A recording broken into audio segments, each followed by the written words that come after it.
Hey guys, Joe here for another video.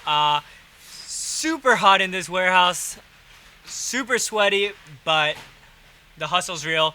And I was just really encouraged about some of the comments I saw about people going like, "Hey, I'm gonna save up. I'm gonna and hopefully I could pull the trigger." Hey, thanks for letting me know. I'm trying to do this. Trying to start up a company. Where should I do? Can we be in communications? Yes to all of that, but I just want to start very simple and show you. Yes, we're running a 2 million revenue business. Not yet. Actually, yeah, I think we are. What I want to share is you don't have to start grand. You don't have to start big. You don't need a lot of money to get your feet wet, to get knowledge, to prevent mistakes in the future. So most people have this idea that you need to have the perfect product, the perfect setup, the perfect everything to start business. And if you're thinking like that, I want to say from just as an honest businessman to a person who's trying to do business, you're wrong. You start like that, you're gonna fail. Anything that you have to set up and have a grand entrance to, that's not the right way if you don't know how to do business. Now, if you have a setup system and you're trying to make a product just launch, go viral and huge, that's a different story. But I'm talking about you going like, hey, I'm gonna quit med school like me, and then go like, I'm gonna start up a company, I'm gonna be a millionaire, I'm gonna just pull that trigger, and I did all my research, but I just need to get my feet wet. I have to save up money. No, I would say that's a terrible way to do any kind of thing. So this video, I literally want to just go through, show you a trick, and literally go through step by step. And let's just do a flip together. Let's do one flip together and show you how to get your feet wet. And I want to, depending on where you are, you're gonna have different products. But I want to say the new hot thing is right now, Facebook Market, right? Facebook Market, there are no fees, there's no nothing, and people are trying to get rid of stuff. People are still flipping, so it's just crazy madness. Crazy madness is good though, because that's where money can be made. There's no real system set in place, so I want you to take your phone, open up your Facebook app, go to the market, and search up a product that may or may not make money. So let's say in electronics. Actually, I'm just going to. I want to share something that my brother and I went to go pick up. My brother found this. So simple.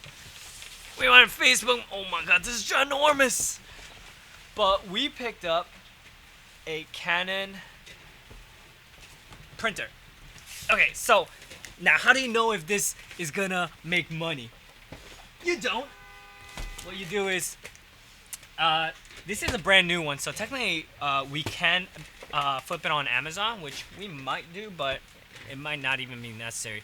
But even if it's used, what you do is you search up, let's just go with the printer because I have it here.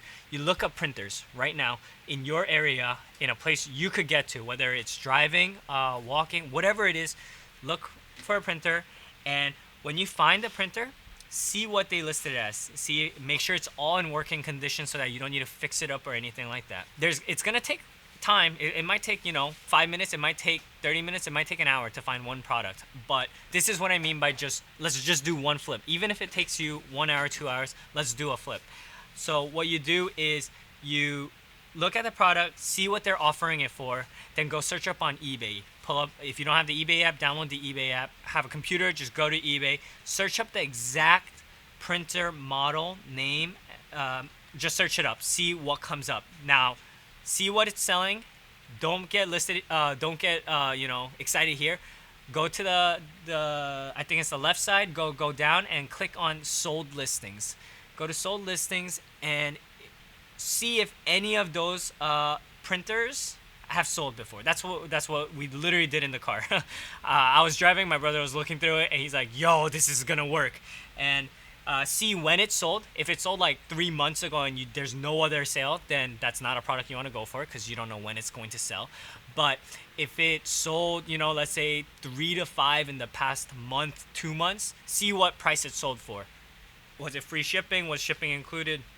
Whatever it was, shipping should be added. So printer's a little heavy, so maybe you might want to go with a lighter product. But let's say a printer costs about $30 to ship, let's say. So see what they're offering for on Facebook Market, see what it's going for, new or used, whatever it is, on eBay, and see if after shipping and after the fee is probably going to be like, I would say you could take out.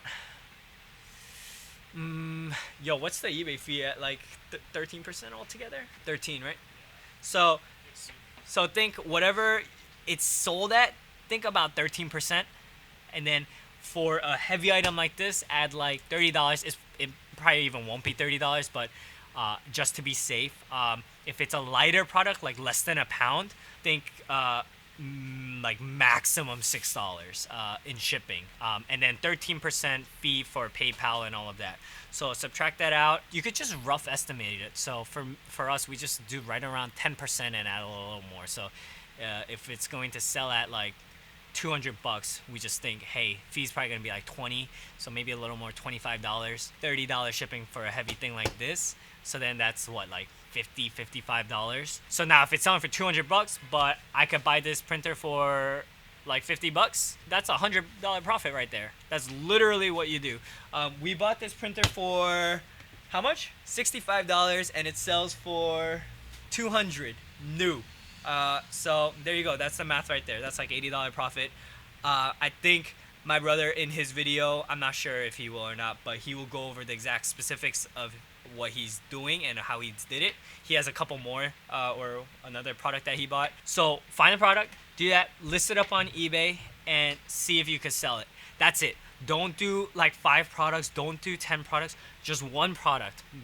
If you've never done e-commerce before, just do one product, see if you could sell it. And if you could sell it, hey, next time try 2 products, then 3 products.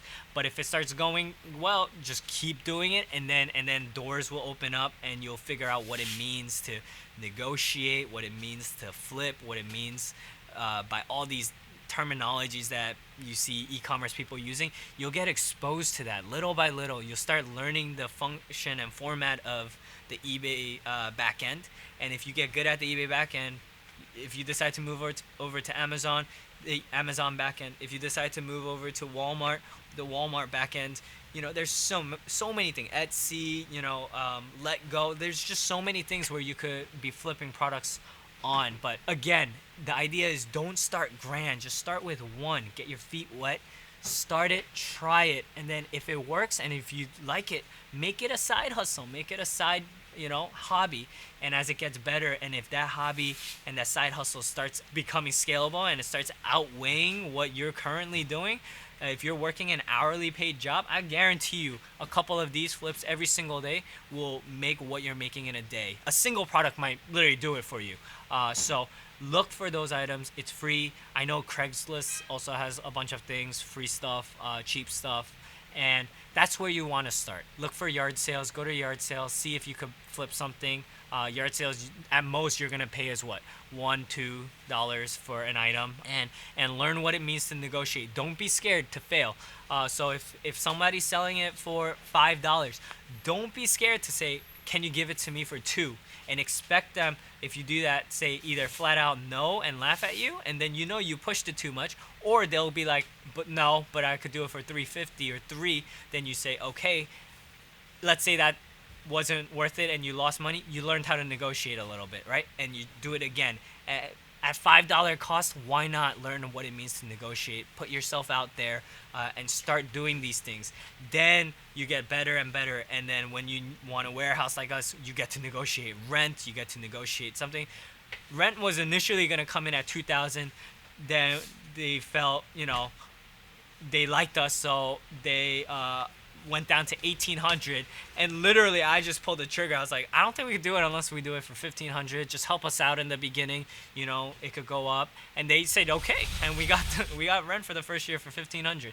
But that wouldn't have happened if my brother and I didn't go out and practice and try these things. So try your first flip, see if it's for you. If it's not for you, but you really want to be in it, you gotta get uncomfortable and try learning to get comfortable in that zone.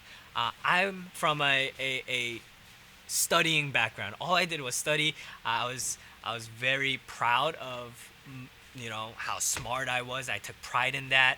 I knew nothing about business. I was a good student, studied hard for medical school, did research in college. Like, that's who I was. And for me, going out, negotiating price, trying to lowball people, that felt very uncomfortable for me. And it's not fun for me, but it's part of business. If it's something you want to do, there's goods and bads of everything.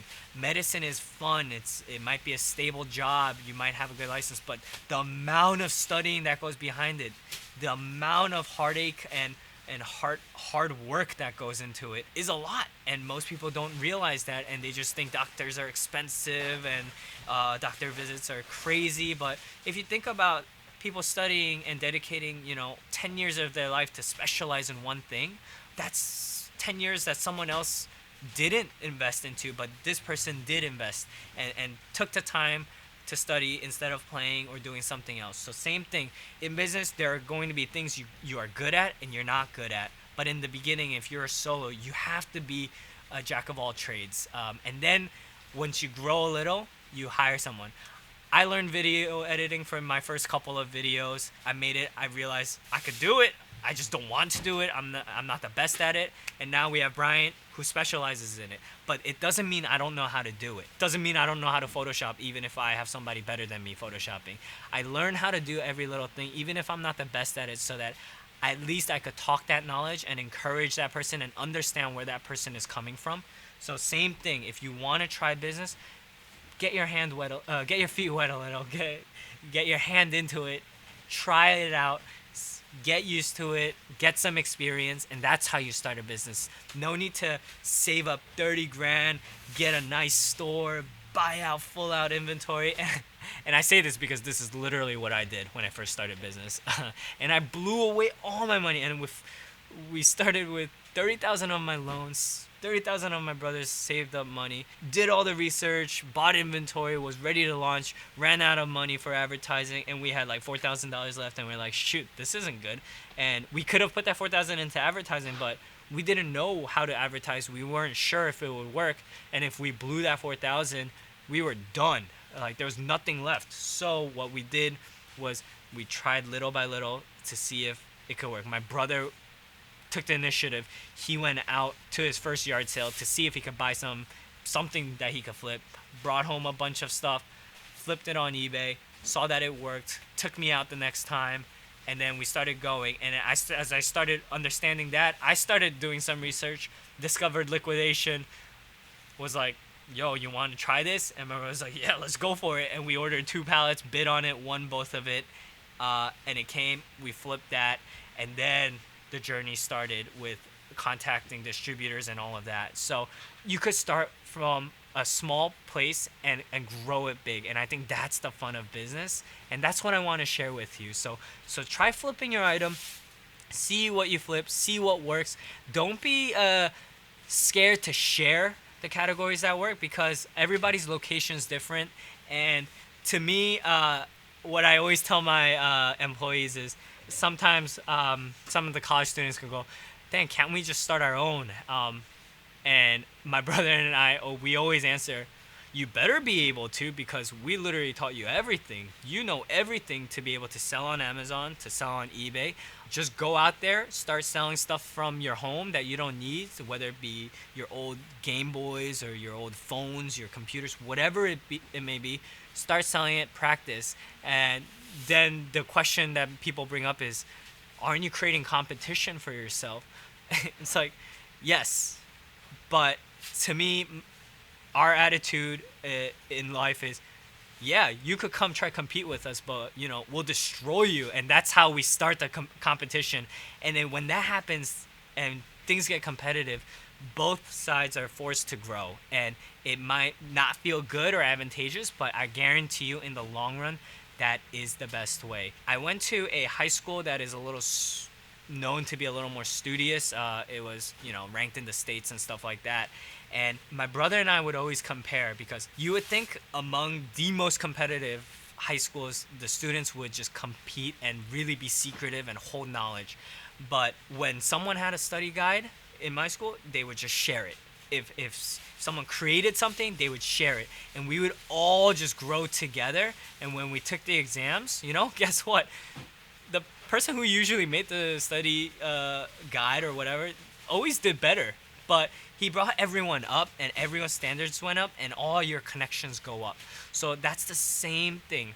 But if you go to some other place, right? If someone created a study guide, they would keep that. They wouldn't want to share that. And I think same thing happens in business. People that don't know how to do business want to share and guard a secret because they think they're holding on to it with their dear life. And if that goes away, it's over.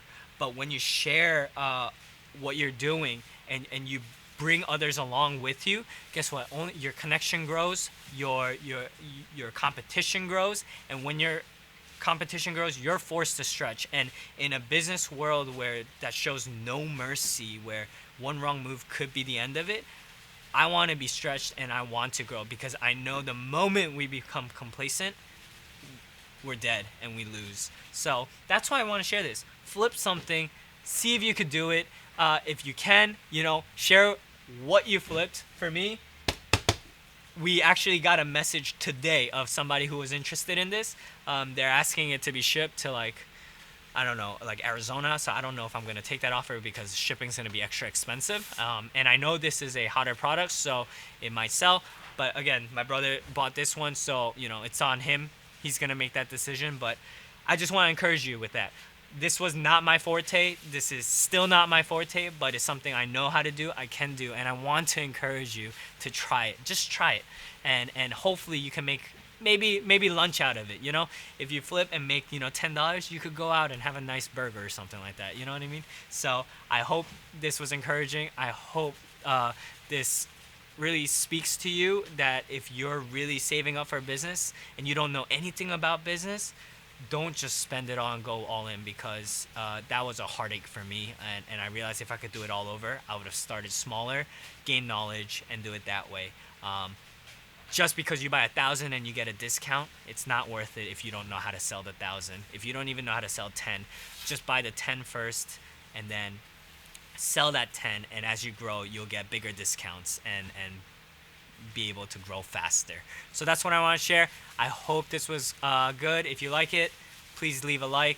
If you want to just go on this journey with me as I get out of my student loans, please subscribe. I appreciate it so much. If you have questions, comments, please comment it down below, and I'll do my best to look at every single one of them and hopefully respond to it or make a video out of it. Thank you so much. I'll catch you in the next one.